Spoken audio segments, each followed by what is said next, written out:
ಮಲೆನಾಡಲ್ಲಿ ಕಳೆ ನಿಯಂತ್ರಣ ಮಾಡೋದು ಎಷ್ಟು ಕಷ್ಟ ಅಂದರೆ, ಒಂದು ಕಡೆಯಿಂದ ನಾವು ಮಿಷಿನ್ನು ಸದೆ ಹೊಡೆಯೋದು ಅಂತೀವಿ ಮಲೆನಾಡು ಭಾಷೆಯಲ್ಲಿ. ಮಿಷಿನ್ ಹೊಡೆದು ಎಲ್ಲ ಕ್ಲೀನ್ ಮಾಡೋ ಅಷ್ಟೊತ್ತಿಗೆ ಇನ್ನೊಂದು ಕಡೆಯಿಂದ ಬೆಳೆದ್ಬಿಟ್ಟಿರುತ್ತೆ. ಅದಕ್ಕೆ ನಾವೀಗ ಹೊಸ ಅನ್ವೇಷಣೆ ಮಾಡ್ತಾ ಇದ್ದೀವಿ. ಹೊಸ ಅನ್ವೇಷಣೆ ಅಂದರೆ ದೊಡ್ಡ ನಾವೇನು ಸೈಂಟಿಸ್ಟ್ ಅಲ್ಲ.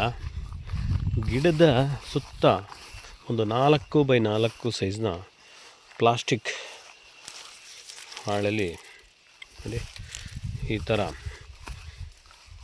ಇಟ್ಬಿಟ್ಟು ಸುತ್ತ 4 ಮೂಲೆಗೂ ಮಣ್ಣು ಹಾಕೋದು. ಅವಾಗ ಏನಾಗುತ್ತೆ ಅಂದರೆ ಗಿಡದ ಬುಡದಲ್ಲಿ ಯಾವುದೇ ಹುಲ್ಲು ಬೆಳೆಯಲ್ಲ. ಒಂದು ರೌಂಡೀಗ ಗೊಬ್ಬರ ಕೊಟ್ಬಿಟ್ಟು ಈಗ ಪ್ಲಾಸ್ಟಿಕ್ ಹಾಕಿ ಈಗ ಎಲ್ಲ ಗಿಡಗಳಿಗೂ ಈ ಥರ ಮುಚ್ಚಿದ್ದೀವಿ. ಗಿಡ ಬಿಟ್ಟು ಉಳಿದಿರೋ ಜಾಗದಲ್ಲಿ ಹುಲ್ಲು ಬೆಳ್ಕೊಳ್ಳಿ, ಪರವಾಗಿಲ್ಲ. ಆಮೇಲೆ ಅದನ್ನು ಮಿಷಿನ್ ಹೊಡ್ಕೊಳ್ಳೋದು ಏನೋ ಒಂದು ಮಾಡೋದಾಗುತ್ತೆ.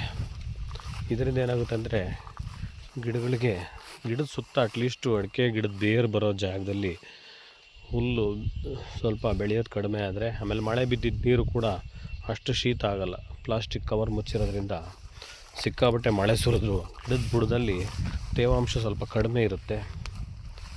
ಗಿಡಗಳಿಗೆ ತುಂಬ ಅನುಕೂಲ ಆಗುತ್ತೆ.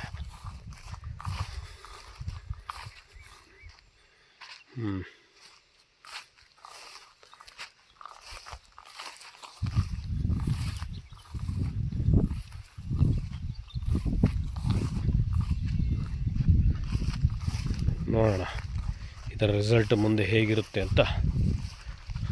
Okay, thank you.